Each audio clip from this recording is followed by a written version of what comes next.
eu vou falar um pouco, vocês já devem ter visto muitas palestras aqui, que está todo mundo falando de mudanças que estão acontecendo no mundo. E o mundo, ele muda mercados, ele muda consumidores, ele está mudando tecnologias, ele está mudando ecossistemas, e ele está mudando também o contexto.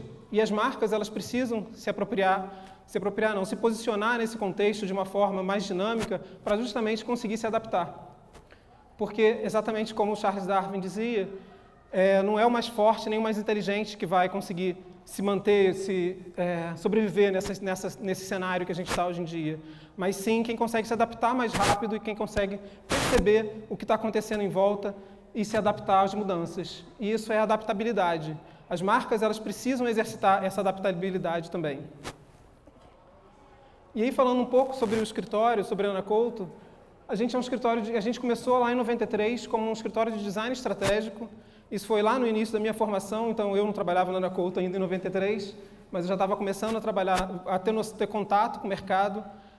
E era um escritório que já mostrava uma visão de design completamente diferente dos outros escritórios que eu tinha contato.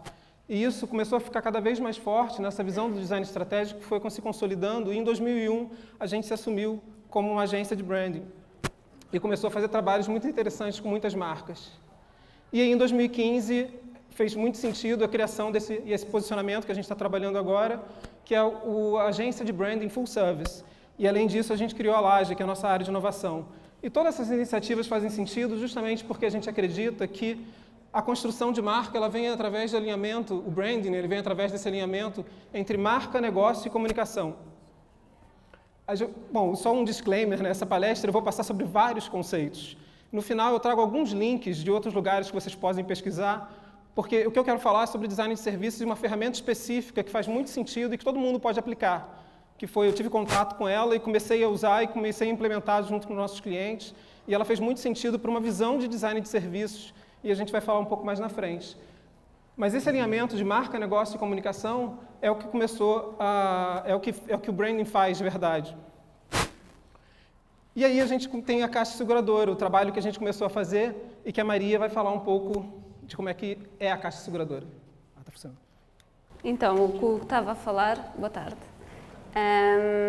que em 2014 começámos a pensar neste reposicionamento da marca da Caixa Seguradora, exatamente considerando estes 3 pilares do branding, marca, comunicação e negócio, e que levou em 2015 a um reposicionamento no mercado da Caixa Seguradora que foi o bem cuidado, que passou a ser, nesta nova estratégia, o posicionamento da Caixa Seguradora.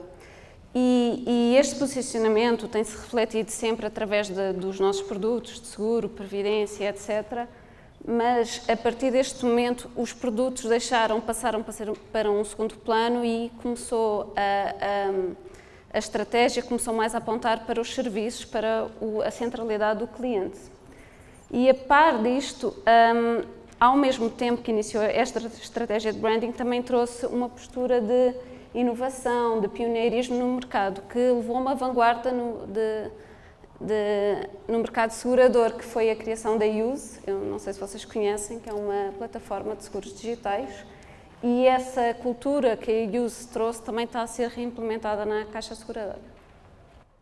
E aí, retorno eu, que em 2014, então, como eu estava falando lá no início até, a gente começou a fazer um trabalho, uma parceria de trabalho entre a Ana Couto e a Caixa Seguradora.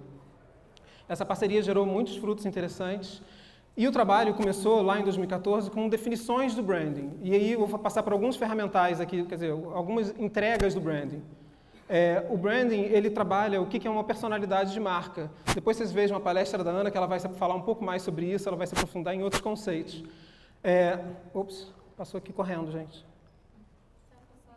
Está passando correndo.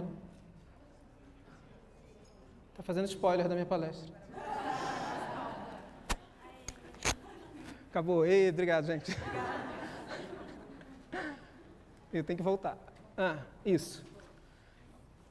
A gente constrói isso aqui, que é a proposta de valor da marca. A gente trabalha com a marca, o que a marca é, que é a personalidade, a gente define o que ela é como pessoa. A gente acredita que marcas são como pessoas, então a gente define alguns traços dessa personalidade, como a sua essência, suas motivações, seus valores e sua atitude.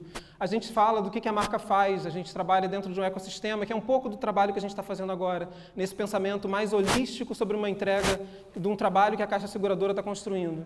A gente fala também sobre o posicionamento, o que a marca fala, né? E o posicionamento foi algo que a gente construiu lá no início e que o posicionamento ele tem uma vida mais curta, né? Mas ele fala muito de como você vai se conectar com seus usuários, como é que você vai falar com eles. E a marca fala de propósito, né? A marca transforma. A gente também trabalhou junto com a Caixa. O que é o propósito da Caixa? O que essa instituição que é tão grande e tão forte como poderia deixar de legado para o... Está passando de novo. Meus spoilers. Eita. O que poderia deixar de legado para o país, né? Para as pessoas, e de uma forma mais ampla, não só simplesmente ganhar dinheiro. Ganhar dinheiro é importante, mas não pode ser um objetivo nos dias de hoje. E, além toda essa parte estratégica, que devem ser vários direcionais, até como a Maria falou, a gente também construiu uma marca que vinha de uma marca da Caixa Econômica, que era uma marca que tinha série de características, e a gente construiu uma outra marca, que é a marca da Caixa Seguradora, onde a gente trazia alguns elementos que deixavam ela um pouco mais moderna, mais contemporânea, e tentavam transmitir um pouco mais o que a gente quer construir para essa marca. E a gente definiu paleta de cores, a gente definiu tipografia, como é que era um estilo de fotografia, definimos grafismos, e está avançando de novo. A gente definiu grafismos e o brand está pronto. E agora? Essa era uma entrega nossa. A gente tem um projeto de branding que a gente vende, a gente vai de um ponto a outro. Mas aí, depois, o que vem?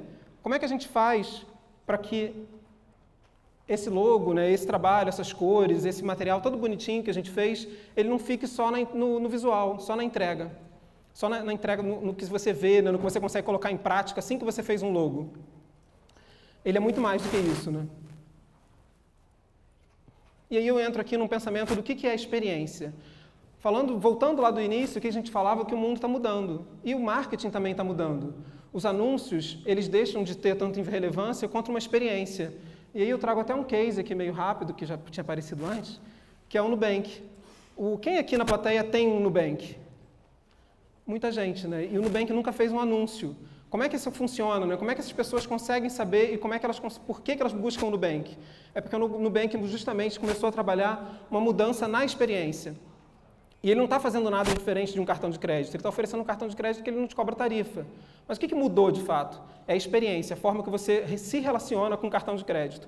Porque eles não inovaram no produto e sim no serviço. E aí leva um outro pensamento, que a lógica dominante ela está deixando de ser dos bens de consumo. Você não quer mais pagar um dinheiro e receber um produto. Você tem uma relevância, essa experiência. E nesse pensamento, a gente passa a ter uma lógica dominante dos serviços. Os serviços é que passam a ter valor. O valor está no uso, o valor não está no consumo. E aí eu trago um outro exemplo, que é a Starbucks. O que a Starbucks entrega além de um café? Quem nunca procurou a Starbucks porque precisava de um Wi-Fi ou de um espaço que fosse mais que você pudesse sentar e conversar? Ela mudou um conceito ali de produto, ela passou também a se focar numa experiência e mudou essa lógica de valor, que por acaso você consome um café ou um cappuccino quando você vai na Starbucks, mas você está consumindo muito mais. E a lógica dominante também dos serviços, ela traz um outro pensamento, que é o valor na cocriação. E aí eu trago um outro exemplo mais tangível. O que é o valor na cocriação? O valor na cocriação é o que constrói o Airbnb. O Airbnb, lógico que ele pensa também no resultado que ele vai ter, só que ele está trabalhando junto de uma cadeia, de uma rede de valor, de um ecossistema onde é bom para todo mundo. É bom ele reinventa ali a hotelaria e ele fomenta uma economia toda em volta daquela região. Ele é bom para o hoster, né, para o cara que está hospedando as pessoas na casa dele, que ele tem um espaço que ele não estava usando e ele consegue ganhar dinheiro com aquilo. É bom para o espaço em volta, né, que em vez de você ter grandes centros hoteleiros e que você tinha uma economia toda em volta daqueles hotéis, você deixa isso mais disseminado, né, então é bom para a sociedade, porque as pessoas estão mais espalhadas, se hospedando em diferentes lugares na cidade, e é bom também para a pessoa, que passa a ter uma forma de viajar diferente, uma outra experiência num espaço ou numa cidade. E nesse pensamento de experiência, aí eu trago o que é uma experiência. O que seria uma experiência, então? E é muito importante a gente pensar na experiência, tem algumas frases que eu trago, e essa tem a ver com que a marca ela não é o que você diz. Não adianta o projeto de branding chegar lá e dizer, você vai ser assim, assim, assado. O projeto de branding ele não inventa uma coisa, ele ajuda a potencializar o que já existe, ou então ele ajuda na construção de uma intenção. E é muito mais buscando o que as pessoas vão dizer da sua marca, o que as pessoas vão perceber da sua marca, do que o que você está dizendo. E aí, só para ilustrar, tem essa visão do serviço de uma viagem. Uma agência de viagens, quando ela está vendendo uma passagem aérea ou uma estadia num hotel, ela não pode estar preocupada só no momento onde o cara foi aqui, comprou a passagem e foi embora. Ela tem que estar preocupada em todos os pontos de contato que esse usuário ele vai estar preocupado com a viagem. Ele vai ter o momento que ele pensou na viagem, que ele viu a agência de viagem, onde ele foi buscar referências sobre aquela viagem na internet. Tem uma série de pontos de contato que vão muito além do ato da compra. Isso vai gerar esse gráfico que eu acho muito interessante, que é esse alinhamento entre expectativa e o serviço recebido. E esse alinhamento ele faz com que num pós-serviço você tenha satisfação, que é o caso do Nubank. Você cria uma expectativa que é ok, as pessoas experimentam o serviço, gostam e todo mundo comunica. Fala com o seu amigo, olha, eu estou fazendo Nubank, olha que legal, como funciona bem, quando eu consigo acompanhar melhor os meus gastos. Então aí acaba criando um ciclo onde expectativa e realidade ficam alinhadas, porque tudo que a gente não quer quando a gente está criando um serviço ou uma experiência para um cliente, para um usuário, é que a expectativa seja maior do que a experiência. Lógico que quando você pode ter isso de diferentes níveis, né, para que você gera uma má satisfação. Você pode ter também um que gera uma boa satisfação, que você promete uma coisa e entrega mais do que você prometeu. Só que aqui você está perdendo a oportunidade também, que você podia, se você tem uma experiência que é uau, por que você não fala que ela é uau? Então você também tem uma perda aqui. O alinhamento dessas duas linhas, você conseguir alinhar entre expectativa e experiência, gera satisfação e tem toda a potencialização dessa cadeia de serviço. Ok, então, o combinado não sai caro, né? Então, quer dizer que se eu falar para o meu cliente que ele vai ter um serviço e ele receber uma experiência que é adequada, está tudo ok? Também é um pouco mais complicado do que isso. E aí a gente entra na visão da jornada emocional, porque toda pessoa tem uma vivência diferente em uma jornada. A vivência ela pode variar em função de perfis, ela pode variar em função de momento que ele chegou, ela pode variar e gerar resultados completamente diferentes. O design de serviços, ele tenta justamente verificar e avaliar todos esses pontos de contato, para justamente chegar no final e ter uma experiência interessante. E o que a gente aprendeu até aqui? Que o mundo muda o tempo todo, e a gente já está falando disso há bastante tempo, está muita gente falando sobre isso. O branding ele é muito mais do que um logo, ele não é só a parte gráfica que é visível, uma parte do universo verbal que as pessoas escutam. O branding alinha em estratégias de marca, negócio e comunicação, ok? O branding é uma ferramenta que vai alinhar todas essas estratégias. O serviço, ele vira um novo produto, né? Tem uma frase interessante do Jeff Bezos, da Amazon, que ele fala que ele pensa o Kindle não como um produto, mas como um device de um serviço. Ele pensa que é uma interface, né? Que é um meio que você vai atingir um serviço, e não um produto que ele está comercializando. Se eu conseguir, agora. Cada pessoa vive uma experiência única. Como é que você consegue cuidar disso? E o branding é uma ferramenta de transformação. E aí eu volto um pouco na Caixa Seguradora e peço para a Maria me ajudar de novo. Por que esse workshop tem a ver? Por que tem isso que eu estou falando tem a ver com a Caixa Seguradora e com a Ana Couto Branding? Podes passar? Porque, como o Hugo falou, depois da estratégia de branding estar definida, o que é que fazemos? Quais são os próximos passos? E, na realidade, os próximos passos é trazer esta promessa da marca para a realidade da experiência dos clientes. E esta migração, este pensamento já teve alguns resultados na Caixa Seguradora. Por exemplo, na nossa cultura interna, com a estratégia da marca foram refeitos os nossos valores internos e começámos a valorizar cada vez mais um posicionamento de colaboração, de ousadia, etc. Foi implementada e foi criada toda uma estrutura que valorize a visão cliente e essa visão cliente está-se a propagar pela organização e praticamente todos os serviços que neste momento são pensados têm o cliente no centro e é uma visão sistémica que este cliente no centro tem de estar tanto nas ações de front, como nos processos, como nas operações, como em TI, e toda a organização tem de trabalhar em prol do cliente. Isto traz ganhos para o valor da marca e para o valor do cliente. E é isso, esse início, né, tipo, a gente é uma visão tipo, quase como se fosse aquele filme Inception, né, que quando você coloca ali uma ideia do branding, que ele alinha uma série de coisas, ele começa a gerar uma série de transformações, se ele é alimentado, né, porque também se você larga o branding lá e não cuida dele, ele vai acabar morrendo e vai ficar só o logo na parede e um envelope colorido. Mas se você começa a alimentar ele, ele vai gerando, tem um efeito propagador de construção disso tudo, de valor para o cliente, de valor para a marca, traz valores tangíveis também. E aí, qual que seria o próximo passo? A gente chegou até aqui, a gente teve a Caixa tinha essa percepção, ela enxergava o branding como uma ferramenta poderosa. Qual seria o próximo passo? E aí seria justamente o design de serviço. Como é que o design de serviço entra nessa história? E ele entrou de um jeito muito interessante. E aí eu vou passar para a Virgínia, que ela está liderando isso lá na Caixa, de como é que o design de serviço funciona lá. Olá, gente. Sabrina, tudo bem? Tudo para mim? Então, como os meninos já falaram, foi um processo natural, na verdade. Porque a Caixa Seguradora é uma grande empresa que presta serviços. E a partir do momento que ela colocou no centro da sua atenção, dos seus serviços, dos seus produtos, o cliente, não tinha nada mais lógico, não tinha para onde fugir. Ok, eu tenho que entender meu cliente, eu tenho que entender suas necessidades, como é que eu faço isso de uma forma ampla? E mais, a gente tem lá um time de design, é bacana, ok, mas não é só o time de design que vai construir isso, é toda uma empresa. Então, eu preciso que toda uma empresa construa junto e visualize um objetivo junto. Então, assim, a única ferramenta passível para que isso tudo acontecer é o design de serviço. A gente ainda está aprendendo, todo dia a gente testa uma nova ferramenta, todo dia a gente inventa, mistura algumas técnicas e ferramentas e coloca em jogo para a gente ver se aquilo vai chegar no nosso objetivo de proporcionar ao nosso cliente o que ele precisa, o que ele necessita. Então, o que é? Mas eu nunca tinha ouvido falar em design de serviço? Todo mundo sabe o que é.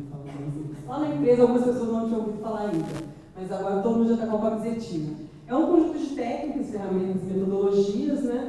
E nisso você mistura, você tem técnicas de design, você tem técnicas de gerenciamento de projetos, você tem N ferramentas e tudo mais. Opa, passa para onde? Vamos lá. O design de serviço se baseia em 5 grandes fundamentos, né? Que são eles. Pessoas no centro, né? Como eu falei, não poderia ser outra metodologia. Cooperativo, como tudo eu acho que está sendo falado, eu já passei por umas 3 vezes, todo mundo está falando isso. Do trabalho cooperativo, então não tinha como fugir. Sequencial, né? Porque a gente tem que ter a visão do todo, a gente está falando de serviço, e é importante a gente é importante a gente não saber se meu cliente vai comprar um seguro no banco, enfim, não é só esse momento que interessa, mas tudo que o circunda, como o exemplo da viagem. Então a gente tem que pensar em todas as ações que aquilo vai desencadear. E quais são as histórias desse cliente, né? Quais são as histórias que ele está vivenciando, né? Exato, e que ele está vivenciando, com o que ele vai interagir, com outras pessoas que vão comprar, as pessoas que vão servir aquilo a ele, toda essa cadeia. Holístico, acho que é um dos princípios mais importantes, que é a essência do design de serviço, que é a visão holística, né? Você tem que ter a visão do todo. E... eu estou me adiantando, vamos lá. Ser tangível. O que é esse ser tangível? Aí a gente capta as ferramentas, porque eu peguei todas essas informações, todas essas necessidades, fiz N pesquisas, ok, a gente já tem uma hipótese. Então a gente tem que tangibilizar. Só fazer um spoiler do que vem na frente, né? Não sei se todos vocês sabem, mas isso aqui é um workshop, isso aqui não é uma palestra. A gente vai fazer um exercício com vocês, onde a gente vai exercitar tudo isso. Tem uma ferramenta do design de serviços, que a gente gosta muito, que a gente vai trazendo na frente, que vai tangibilizar todos esses cinco fundamentos. E essa ferramenta que a gente vai tentar hoje, Blueprint.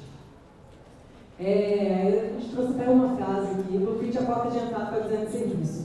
Porque de todas elas, tem uma infinidade, ela, na minha visão, ela é a visão mais holística e ampla, porque ela traz não só a visão do cliente. Cortou. Desligou. Toma isso aqui. Alô? Retomando, ela traz não só a visão do cliente, o que o cliente necessita, a jornada do cliente, passo a passo. Ela traz também o que eu, como empresa, eu como caixa seguradora, o que eu preciso fazer para sustentar essa jornada que eu estou falando? Eu estou prevendo que vai ser legal para ele. O que eu preciso fazer? O que eu preciso abordar? O que eu preciso construir? Aí aqui é só um exemplo que o Blueprint não é uma ferramenta nova, não foi inventada agora. Em 1984, o sapateiro, né, o se não me engano. A gente só não tinha visão do cliente, mas a gente já tinha lá as etapas que são necessárias para polir o sapato. Vamos lá. Esse aqui também morreu. Não, esse morreu. Não, esse aqui era da Maria. E o que mudou? Também não. Alô? Foi. O que mudou de lá para cá, né? Tipo, passou a ter essa visão do cliente, ele tinha que estar no centro. E aí, essa que é a evolução do design de serviços que existia lá em 84 para o design de serviços que existe agora. E para que serve o design de serviços? Né? Ele serve para visualizar o que você consegue com ele. Você consegue é muito bom para você visualizar tanto uma experiência que não existia, interconexões entre diferentes áreas. É bem daquele conceito lá do design de serviços de você tornar as coisas visíveis, coisas que você não imaginava que existiam e que podem aparecer. E ela alinha também perspectivas, né? Então você consegue, vendo o que está sendo colocado, você consegue esse alinhamento entre as diferentes perspectivas que estão envolvidas nesse serviço, os diferentes perfis envolvidos e o entendimento dos diferentes elementos que estão em jogo nessa experiência. E também ela é boa para prototipar o serviço que você está querendo propor, o fluxo novo que você está querendo trazer, ou as interconexões e o impacto de mudanças operacionais. E você ter essa visão, você consegue fazer o protótipo e validar se aquela hipótese que você estava buscando, ela é viável ou não. E o bacana do Blueprint, você pode aplicar logo no início, quando você e seu time tiverem uma ideia de um serviço. Então, vocês podem aplicar, ou já pensando num produto que existe, tive uma ideia de serviço. Você pode aplicar que já vai te dar uma visão. Será que isso realmente vale a pena? Será que vai para frente? Você consegue ver apps e tudo mais, melhorias. E resumindo, o Blueprint ele serve para dar visibilidade de um serviço existente ou ajudar na criação de um serviço novo. Aí, o que é, né? Estamos falando de várias coisas. Aí aqui a gente traz uma imagem que é bem legal, que explica o Blueprint bem legal, porque, como eu falei, ele mostra as ações do cliente. Né? O que o cliente, por exemplo, aqui é um restaurante. Então, a gente vai conseguir visualizar no Blueprint tudo que o ator, o usuário, vai interagir. Ele vai interagir com o garçom, ele vai pedir um prato e tudo mais. Mas a gente também mapeia no Blueprint o que o cliente não vê, que é o que a gente chama de backstage. Então o cozinheiro, o mural de pedidos do dia, entendeu? Então a gente tem a visão do todo. E é interessante também, se você parar para pensar, grande parte das inovações em serviços, elas estão justamente dessa visão, onde você mexe com essa linha de visibilidade do que o cliente vê e do que o cliente não vê. Se você pensar num... Está falhando? Alô? Se você pensar em um serviço onde você tem, sei lá, a gente vai dar uns exemplos aqui na frente que vão ficar mais tangíveis, mas se você pensa num café, que é o exercício que a gente vai fazer com vocês, um café para o café para um motoqueiro. Esse café para um motoqueiro vai ser um drive-in. Então, o cara não vai ver o café sendo feito. Ele vai simplesmente passar no drive-in, fazer o pedido e pegar. Então, você brinca com essa linha do que você mostra e não mostra para o cliente. Então, aqui é um exemplo de um blueprint, basicamente. Aí a gente tem as raias, que são as linhas. Então, o que a gente vai mapear nesse blueprint? Todas as etapas para aquele determinado serviço. Eu vou mapear. A gente sempre sugere que comece pelas ações do usuário, essa segunda linha aqui. Ali vocês vão colocar a jornada. Então, o usuário entrou na cafeteria, o usuário pediu um café, o usuário tomou um café, e assim vai. Aí a segunda linha, essa aqui, a terceira na verdade, atores do front-end. Aí aqui a gente vai mapear todas as pessoas que interagem com esse usuário. No caso desse exemplo, o garçom, o host vai estar. Você mapeia e mapeia a ação dele também. Ok. Porque afinal você já mapeou todos os pontos, todas as ações do cliente. Ok. Na ação de pedir o café, o que o garçom faz? O garçom faz o pedido. Então você coloca também a ação do seu ator. E a gente tem a parte do backstage, né? são essas duas últimas linhas. E você também mapeia os atores, as pessoas que estão por trás, no caso, o cozinheiro prepara o prato. E você, por último, tem os sistemas de suporte. O que o ator precisa para conseguir fazer aquela ação? O cozinheiro ele precisa ver o mural, a receita. Ele precisa ver a receita dos ingredientes e tudo mais para preparar o prato. Isso é um sistema de apoio. Esse sistema de apoio pode ser processos, políticas que são necessárias para que aquela ação ocorra. E claro, pontos de contato. Aí na primeira linha a gente traça os pontos de contato. Quais são os pontos de contato? Então, por exemplo, o garçom entrega um menu para o cliente. O ponto de contato é o menu, por exemplo. Então você vai mapear todo, pode ser o menu, pode ser a entrada do restaurante, a marca do restaurante, tudo mais. Agora aqui a gente trouxe um exemplo, vai dar para ler. Renan, lá no fundo. A gente passa aqui com vocês.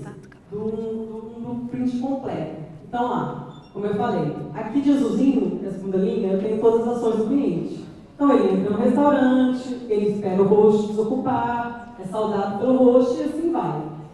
Aí na terceira linha, os atores, como eu falei com vocês. Aí eu tenho o host cumprimenta o cliente, confirma sua reserva e assim vai. E lá em cima, alinhado, eu tenho quais foram os pontos de contato em cada um desses momentos. E aqui, os nossos atores do segundo do backstage, auxiliar, limpa a mesa, tudo mais, e os sistemas. Aí aqui é só a continuação, né? Porque aqui, eu esqueci de falar com vocês, é uma linha do tempo, né? Então, o que é sequencial. Foi feito, sequencial, o que foi feito até o final daquela ação.